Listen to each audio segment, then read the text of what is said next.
year. The civil rights movement was always about an economic agenda. Well, you know what, Chris? I think that is part of it, but that's a part of it that I don't agree with. I think the bigger part, the thing that we fail to recognize is the racial politics. And last year, Glenn Beck accused President Obama of being a racist and having a, quote, deep-seated hatred for white people. Well, on Sunday, Fox News' Chris Wallace played that clip for Glenn Beck. This president, I think, has exposed himself as a guy over and over and over again who has a deep-seated hatred for white people or the white culture. I don't know what it is. This guy is, I believe, a racist. Question. After that, do you have any credibility talking about reclaiming the civil rights movement? Okay. Let me go over this again on the reclaiming the civil rights movement.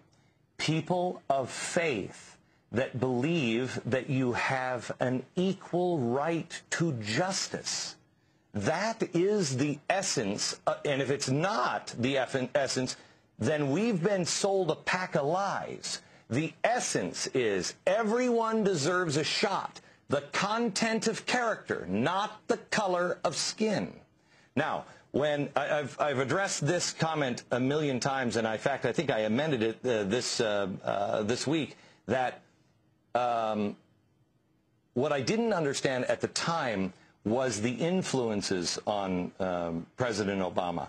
And, you know, the white culture, read his own books. He writes about the white culture and how he struggled with it, et cetera, et cetera. But I didn't understand really his theology. His viewpoints come from liberation theology. Alexander Zaitchik responds to those comments of Glenn Beck, and especially what the comments on President Obama did to the campaign that developed against him. Right. Well, it led to the most successful campaign against Beck, the Color of Change, StopBeck.com campaign to get sponsors to drop his show, and it's been quite successful. It's created this narrative out there, which Beck is rightly seen as somewhat freakish. No one recognizes brands from their breakfast table on his show anymore, and that's as it should be. Yeah, as for the comments about Barack Obama's liberation theology, you know, it's hard to know where to begin. This is just kind of classic Beck, and it's part of his larger campaign against social justice, which is, you know, a combination of this sort of classic Beck trifecta of ignorance, provocation, and pretty sly racial innuendo, which comes pretty effortlessly to him.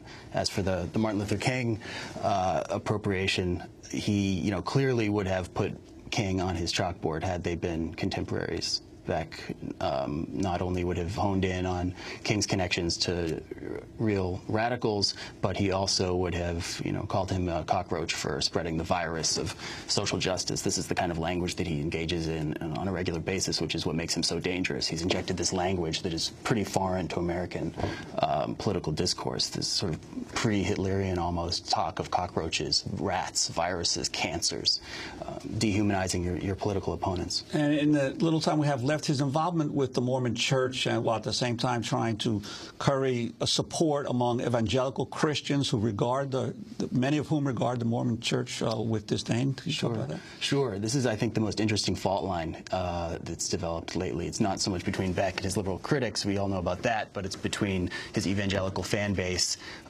those who are a little bit put off by his posturing as a Christian leader, as a divine medium, when in fact he belongs to what most evangelicals belong to, consider a cult.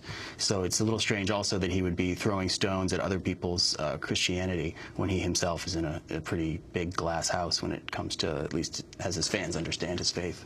Is there any sense in your research on him that he has political aspirations? Of course, the talk a couple of years ago was more about Lou Dobbs running for president, but yeah, what about Glenn Beck? I think Beck is smart enough to know there's too many skeletons that'll be dragged out if he ever tried to run for office. And also, frankly, there's too much longevity and money in what he's doing, building himself up as a sort of movement leader that's above the fray, or at least pretends to be above the fray, but in fact is not.